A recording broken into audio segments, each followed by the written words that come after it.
ফিরে এসেছে, ফিরে এসেছে, আমার বিতুয়া ফিরে এসেছে। কাউকে ছাড়বে না, কাউকে না, কাউকে ছাড়বে না, কাউকে ছাড়বে না, কাউকে না। হঠাৎ রথিন বটতলা রাস্তা দিয়ে চেঁচিয়ে চেঁচিয়ে উল্টো পাল্টা কি সব আওড়াতে আওড়াতে যাচ্ছিল। কিন্তু বটতলায় ওদেরকে দেখতে পেয়ে রথিন দাঁড়িয়ে এক দৃষ্টিতে ওদের দিকে তাকিয়ে থাকে। তারপর এক প্রকার সত্যকে উদ্দেশ্য করে বলে ওঠে, বেঈমান, মরবি, তুই মরবি, তুইও মরবি। ফিরে এসেছে, কাউকে ছাড়বে না, কাউকে না, কাউকে না। সবাইকে গালমন্দ করতে করতে রথিন বটতলা ছেড়ে চলে যেতে শুরু করে। কিন্তু সত্যর মনে যেন একটা অজানা ভয় জমতে শুরু করেছে। তখন সে নিজেকে একটু সামলে নিয়ে বলে, আহারে, ছাগলের শোকে বেচারা পাগল হয়ে গেছে। কি হয়েছিল বলো তো ব্যাপারটা? এই দুদিন আগে পর্যন্ত তো রথিন বেশ ভালোই ছিল, হঠাৎ কি এমন হলো যে এতটা মাথা খারাপ হয়ে গেল? আরে আমি বলছি কি হয়েছিল, কিন্তু তোমরা আবার কাউকে বলো না যেন ব্যাপারটা। আরে ভনিতা না করে আসল কথাটা বলে ফেলো তো বাপু। বলছি বলছি, তোমরা রেগে যাচ্ছ কেন হে? হ্যাঁ, তোমরা তো জানো যে রথিন তার বিতুয়া মানে ওই ছাগলটাকে কতটা ভালোবাসতো। নিজে খেতে না পায় কিন্তু ছাগলটাকে না খাইয়ে রাখতো না। দুদিন আগের কথা, রথিন নিজের ছাগলটাকে ঘাস পাতা খাওয়াচ্ছিল বাড়ির সামনে। এমন সময় রথিনের বাড়ির সামনে দিয়ে হেঁটে যাচ্ছিল আমাদের গ্রামের মোড়ল। হাঁটতে হাঁটতে হঠাৎ মোড়লের চোখে পড়ে রথিনের ছাগলটা। ছাগলটাকে দেখে মোড়লের বেশ ভালো লেগে যায়। কি হে রথিন, ছাগলকে ঘাস পাতা খাওয়াচ্ছিস বুঝি? আরে মোড়ল মশাই, আপনি কখন এলেন? ক্ষমা করবেন, আমি খেয়াল করিনি। আরে ঠিক আছে ঠিক আছে, তা কেমন আছিস বল? সব ঠিকঠাক তো? হ্যাঁ মোড়ল মশাই, এই চলে যাচ্ছে। আচ্ছা, ভালো ভালো। তা তোর ছাগলটা তো বেশ নাদোষ নদোষ হয়েছে দেখছি, আমায় বেচবি নাকি? কি বলছেন মোড়ল মশাই? এই ছাগলন তো জীবন আমার, একে বেচি কি করে? বিতুয়াকে আমি বেচতে পারবো নি মোড়ল মশাই, আমায় ক্ষমা করবেন। আরে ভালো দাম পাবি, হ্যাকাতি করিসনি তো? ছাগলটা আমায় দিয়ে দে দেখি। না মোড়ল মশাই, বিতুয়ারে আমি কিছুতেই বেচতে পারবো নি। ও আপনি যতই দামাদামি করুন না কেন। কি, আমাকে না করিস? আচ্ছা, দিবি না তো? ঠিক আছে, এবার তুই দেখবি আমি কি করি। সোজা আঙুলে ঘি না উঠলে আঙুল কি হয় বেঁকাতে হয় সেটা আমার ভালো করে জানা আছে। হ্যাঁ, দেখে নেব তোকে আমি, দেখে নেব। মোড়ল গালমন্দ করতে করতে রথিনের বাড়ি ছেড়ে চলে যায়। কিন্তু রথিন সেদিকে নজর না দিয়ে ছাগলটাকে আবার ঘাস পাতা খাওয়াতে শুরু করে। বিতুয়া, এই নে পাতা খা। ভয় পাসনি রে বিতুয়া, এই তোকে আমি বেচবনি। তুই ছাড়া আমার আর কে আছে বল? তুই এখানেই থাক, আমি একটু জমি থেকে ঘুরে আসি। জমিতে জল দিতে হবে, আরো অনেক কাজ। ঝুড়িতে ঘাস পাতা রাখা আছে, খেয়ে নিস রে বিতুয়া, আমি যাই। রথিন ছাগলটাকে বেঁধে রেখে জমির দিকে যেতে শুরু করে।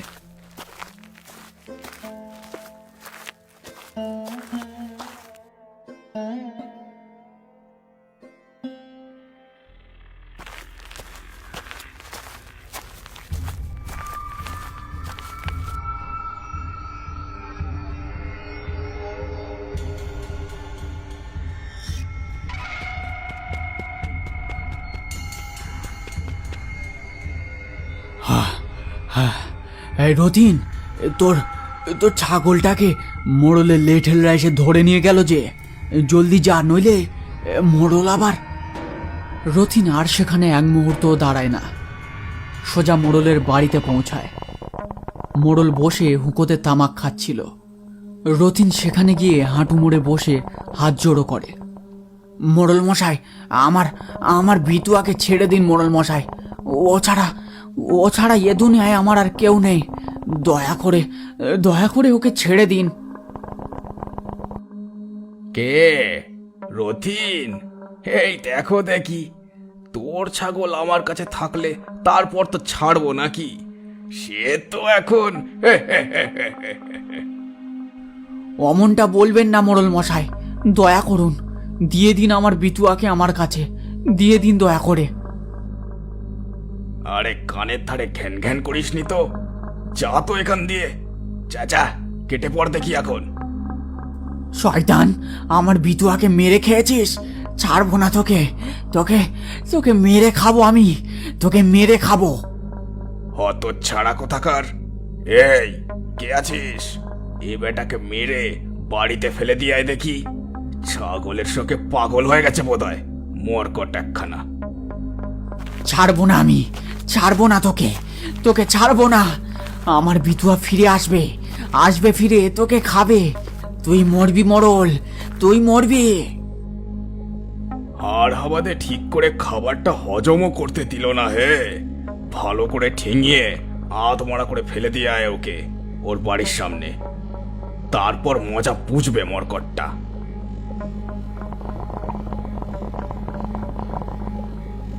মোড়লের লেঠেল রথিনকে মেরে বাড়ির সামনে ফেলে দিয়ে আসে। তারপর থেকেই রথিন পাগল হয়ে গেছে। বুঝলাম, এই এত কিছু ঘটে গেল আর আমরা তো কিছু জানতামই না। সে ঠিক, কিন্তু সত্য, তুই এত খবর পেলি কোথায়? তোর সাথে তো রথিনের প্রায়ই ঝগড়া চলতো জায়গা জায়গা করে।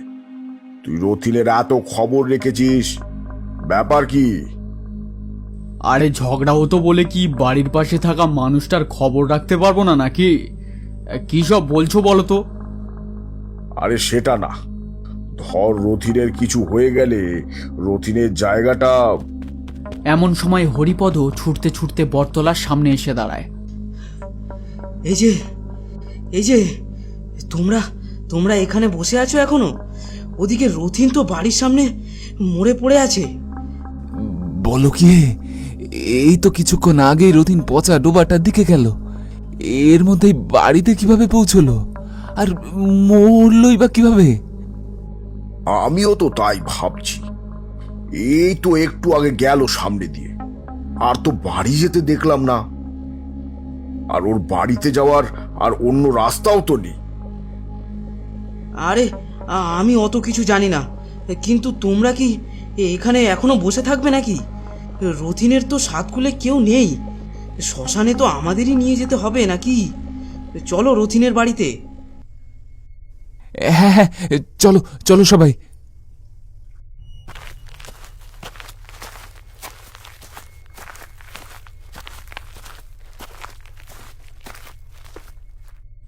রথিনের বাড়িতে পৌঁছে ওরা বাঁশের একটা খাটিয়া বানাতে শুরু করে। রথিনের মৃতদেহটা তখন সাদা চাদরে মোড়া অবস্থায় দাবার উপরে রাখা আছে। বলো হরি। সবশেষে ওরা কয়েকজন মিলে রথিনের মৃতদেহটাকে বাঁশের তৈরি খাটিয়াতে তুলে রওনা দেয় শ্মশানের দিকে। বলো হরি, হরি বল। বাঁশের খাটিয়াটা কাঁধে নিয়ে হাঁটতে হাঁটতে ওরা লক্ষ্য করে আকাশ ঘন কালো মেঘে ঢেকে আসছে ধীরে ধীরে। বলো হরি, হরি বল, বলো হরি, হরি বল। এই আকাশ যে মেঘে ঢেকে যাচ্ছে ধীরে ধীরে, তাড়াতাড়ি চলো হে সব। একবার বৃষ্টি শুরু হলে আর রক্ষে থাকবে না। হ্যাঁ হ্যাঁ, তাড়াতাড়ি পা চালাও সব। বলো হরি, হরি বল, বলো বলো হরি, হরি, বলো হরি বল, হরি বল, বলো হরি, হরি বল। বলো হরি, হরি বল। একটা সময় ওরা শ্মশানের কাছে এসে পৌঁছায়। ঘন কালো মেঘ তখন ঘিরে ফেলেছে পুরো আকাশটাকে, তার সাথে মাঝে মাঝে কর্কর শব্দ করে বিদ্যুতের ঝলক।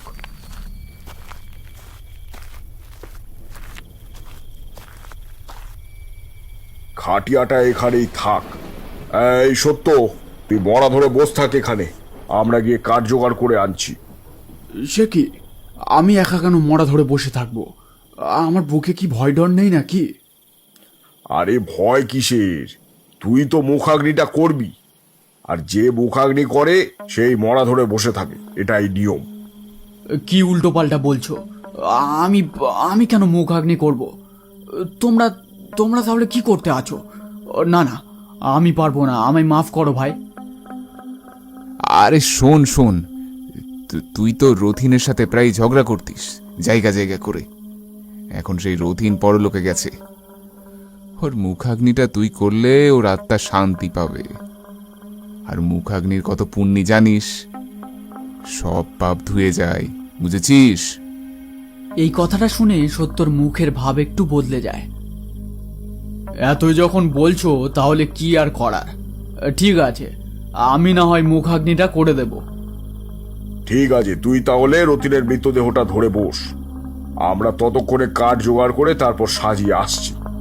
কিন্তু সাবধান, মরা ধরে বসবার পর যদি কোনো কারণে দেহের ওপর থেকে হাত আলগা হয়ে যায়, তখন কিন্তু বড় বিপদ নেমে আসবে তোর উপর, এটা মনে রাখিস।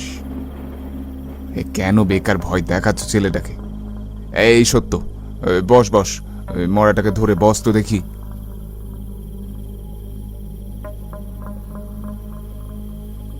আমার ভীষণ ভয় করছে, তোমরা কাছাকাছি থেকো, বেশি দূরে যেও না আবার। আরে ভয় নেই ভয় নেই, শুধু একটা কথা মাথায় রাখবি, হাত একবার মৃতদেহ থেকে আলগা হলেই সর্বনাশ। সত্য রথিনের মৃতদেহের উপরে হাত রেখে মুখ ভার করে বসে আছে আর মনে মনে উল্টো পাল্টা বিড়বিড় করে চলেছে। চারিদিকে শোঁ বাতাস বয়ে চলেছে, তার সাথে মাঝে মাঝে আকাশে বিদ্যুতের ঝলক। যা যা যা, কি জ্বালাই পড়লাম রে বাবা! একেই মরকট্টার দেহটাকে ধরে বসে থাকতে হচ্ছে, তার উপর আবার মশার উৎপাত, জ্বালাতন যত সব। সত্য খানিকক্ষণ মৃতদেহের পাশে বসে থাকার পর হঠাৎ একটা জিনিস খেয়াল করলো। একটু দূর থেকে একটা ছাগলের ডাক যেন তার কানে ভেসে আসছে ধীরে ধীরে। এত রাতে ছাগলের ডাক? কার ছাগল হতে পারে? আর এত রাতেই বা এই শ্মশানে কি করছে? যাকগে যাক, আমার কি। আবার বেশ খানিকক্ষণ ছাগলের ডাকটা স্থায়ী হয়ে একসময় নিস্তব্ধ হয়ে যায়। আর কতক্ষণ যে এভাবে বসে থাকতে হবে কে জানে। হাতটাও ব্যথা হতে শুরু করেছে। এই উচ্চিংড়িগুলো কখন যে আসবে ভাল লাগে না বাবা। বিড়বিড় করে কথাগুলো বলতে বলতে হঠাৎ সত্যর চোখ যায় সামনের দিকে। এ কি, ওগুলো কি? বিদ্যুতের ঝলকে উজ্জ্বল হয়ে ফুটে উঠল ঝাঁকে ঝাঁকে মশা। ছোট্ট ছাউনিটার দিকে এগিয়ে আসছে তারা। মশাগুলো ধীরে ধীরে ছেঁকে ধরে সত্যকে। সত্যর শরীর থেকে সমস্ত রক্ত শুষে নেবার জন্যই যেন তারা এসেছে। একটা হাত দিয়ে মশাগুলোকে তাড়ানোর চেষ্টা করতে শুরু করে সত্য। মশাগুলো যেন প্রবল রক্ত পিপাসায় ছেঁকে ধরেছে তাকে। হঠাৎ বেখেয়ালে মৃতদেহের উপরে থাকা হাতটা সরিয়ে ফেলে সত্য। তারপর সেটা বুঝতে পেরে ভয়ে কেঁপে ওঠে তার সারা শরীর। বেশ কিছুক্ষণ আগে সনাতনের বলা কথাগুলো সত্যর চোখের সামনে ভেসে ওঠে। আরে ভয় নেই ভয় নেই, শুধু একটা কথা মাথায় রাখবি, হাত একবার মৃতদেহ থেকে আলগা হলেই সর্বনাশ। বাইরের প্রবল হাওয়া মৃতদেহের উপরে থাকা সাদা চাদরটাকে টেনে হালকা খুলে দেয়। মৃতদেহটাকে দেখে সত্য চমকে ওঠে। এ কি, এই যে রথিনের দেহ নয়, এ তো মোড়লের লেঠেলের দেহ। প্রবল ভয়ে সত্য সেখান থেকে পালানোর চেষ্টা করে, কিন্তু তার শরীর যেন পাথরের মতো স্থির হয়ে গেছে। সে কিছুতেই নড়ে উঠতে পারছে না। কানের কাছে ঘুরপাক খাওয়া মশাদের ডাক ছাপিয়ে হঠাৎ একটা অন্যরকম ডাক শুনতে পায় সত্য। ডাকটা অনেকটা ছাগলের মতো, কিন্তু ছাগলের ডাক ছাপিয়ে আরো একটা গর্জন ভেসে আসছে। কি ভয়ঙ্কর সেই গর্জন! সত্য, আমার ছাগলটাকে নিয়ে মোড়লের বাড়িতে দিয়ে আসবি না? আমি এনেছি তো ছাগলটাকে, যা দিয়ে আয়। কে কে কে? আমি রে, রথিন। কেন, চিনতে পারছিস না বুঝি? রথিন, আমায় আমায় আমায় ছেড়ে দে ভাই, আমায় আমায় ছেড়ে দে। আমি কি ক্ষতি করেছি তোর? কেন আমায় ভয় দেখাচ্ছিস? ক্ষতি? হ্যাঁ, কেন? আমার জায়গাটা নিবি বলে আমার বিতুয়াকে নিয়ে মোড়লের বাড়িতে কে গিয়েছিল? মোড়লের লেঠেল না তুই? ক্ষমা ক্ষমা কর ভাই, আমায় ক্ষমা কর, ভুল হয়ে গেছে আমার। ক্ষমা চায়? কেন? আমার বিতুয়াকে মোড়লের কাছে দিয়ে আসার সময় মনে ছিল না? এখন কিসের ক্ষমা? এর কোনো ক্ষমা নেই, শাস্তি যে তোকে পেতেই হবে। সাথে সাথে মশার ঝাঁক ছেঁকে ধরে সত্যর সারা শরীরটাকে, শুষে নিতে থাকে সমস্ত রক্ত সত্যর দেহ থেকে। ঝমঝম করে শুরু হয় বৃষ্টি, তার সাথে সত্যর চিৎকার।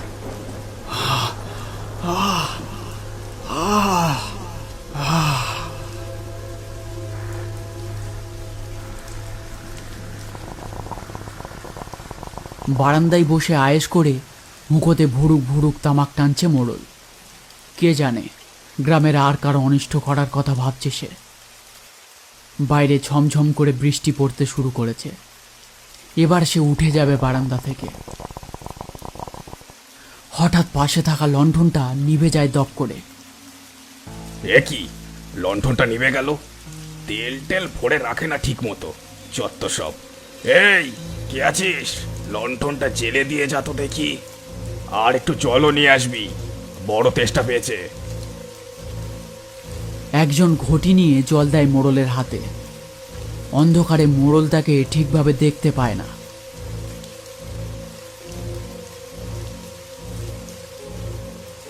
জল খাওয়া শেষ করে মোড়ল লক্ষ্য করে সে এখনো দাঁড়িয়ে আছে। কি হে, এখনো দাঁড়িয়ে আছিস? লণ্ঠনটা জ্বালিয়ে দিতে বললাম তো। সে কোনো জবাব দেয় না, স্থির হয়ে দাঁড়িয়ে থাকে সেখানে। আজকাল কানে কম শুনছিস নাকি? জব দিচ্ছিস না যে বড়। হঠাৎ কর্কশ শব্দ করে বিদ্যুতের আলো ঝলকে ওঠে। বিদ্যুতের আলোয় মোড়ল সামনের মানুষটার মুখ দেখতে পায়, আর সেটা দেখেই সে চমকে ওঠে। এ কি, রথিন তুই? তুই না মারা গেছিস? যত সব ভুলভাল খবর দেয় আমার লেঠেলরা, ঠিক করে কাজও করতে পারে না হে, যত সব অকম্মার ঠেকি। তা যাকে, এত রাতে এখানে কি করছিস তুই? ছাগলকে খুঁজতে এসেছিস বুঝি? ছাগলকে পেয়ে গেছি, কিন্তু আমি যে খুব ক্ষুধার্ত, তোকে খাবো বলেছিলাম না, সে আশাটা পূরণ করতে এসেছি। দেখো পাগলের কাণ্ড। এই, কে আছিস? এই পাগলটাকে বাইরে ছুঁড়ে ফেলে দিয়াই দেখি, আর লণ্ঠনটা জেলে দিয়ে যাবি, তেলটা সাথে নিয়ে আসিস। মোড়লের ডাকে কেউ সাড়া দেয় না, যেন সবাই ঘুমিয়ে পড়েছে এই অন্ধকারের মায়ায়। হঠাৎ দপ করে জ্বলে ওঠে লণ্ঠনটা।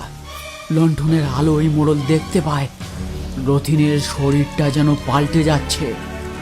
ধীরে ধীরে রথিনের শরীরটা একটা ছাগল রূপী পিশাচে পরিণত হয়। তার টুকটুকে লাল জিভখানা মুখের চারিদিকটা চেটে চলেছে। এ কি, কি কি এটা? মোড়ল আরো কিছু বলতে যাচ্ছিল, কিন্তু তার গলাটা যেন জ্বালা করে ওঠে। চোখে নীলচে ভাব, মুখ থেকে কোনো আওয়াজ বের হচ্ছে না আর। একটু আগে ঘটি করে যে জলটা দিলাম তাতে বিষ ছিল, খুব যন্ত্রণা হচ্ছে বুঝি? দাঁড়া, কমিয়ে দিচ্ছি তোর যন্ত্রণা। একটা অদৃশ্য শক্তি মোড়লকে ধাক্কা দিয়ে ছিটকে ফেলে দেয় উঠোনে। আচমকা চারিদিক আলোকিত হয়ে বিকট শব্দ করে মোড়লের উপর বাজ পড়ে।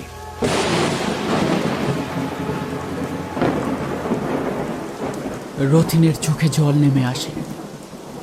তাকে আর বিতুয়াকে যারা মেরেছে সবাই শাস্তি পেয়েছে, সেই আনন্দের জল ঝরে পড়ছে তার চোখ দিয়ে।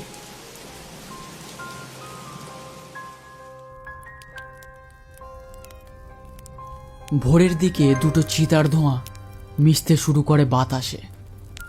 ওরা ছাউনিটার কাছে পৌঁছে রথিনের পাশে পড়ে থাকা সত্যর রক্তহীন দেহটাকে দেখতে পেয়েছিল। আরও একটা চিতা বানানোর জন্য শুকনো কাঠ খুঁজতে ওদের ভোর হয়ে যায়। দাউ দাউ করে জ্বলছে দুটো চিতার আগুন।